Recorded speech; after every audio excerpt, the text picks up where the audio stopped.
4 فروقات مع load. اول حاجه download يعني يحمل حاجه او ينزل الحاجه من على النت، يبقى هو من على الكمبيوتر هينزلها عنده خلاص.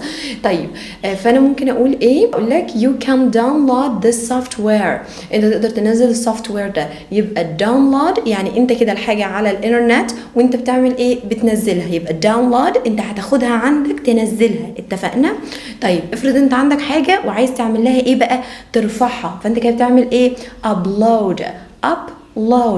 فانا اقول لك ايه مثلا؟ it might take a while for this to upload، بقول لك هياخد شويه وقت كده لحد ما ايه؟ ما ترفع ده. تمام؟ طب لو كلمه load لوحدها جايه دي معناها ايه؟ معناها يشحن حاجه، يشحن حموله بقى على عربيه ايا كان. خلاص اتفقنا؟ زي ما اقول مثلا it take an hour to load the van، هياخد ساعه لحد ما نحمل الايه؟ الفان العربيه. اتفقنا؟ عندي بقى unload يعني ينزل الحموله من على العربيه او اللوري او ايا كان بقى هو بينزلها من على ايه.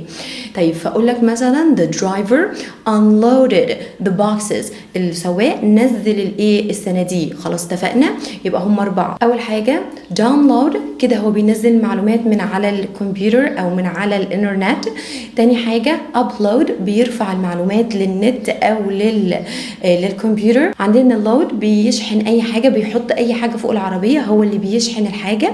بعد كده unload يعني بينزل الحاجه اللي على العربيه او بينزل الحموله. خلاص اتفقنا؟ دول ال4 الفرق ما بين download upload load وunload. اتمنى تكون فهمت الفرق ما بينهم.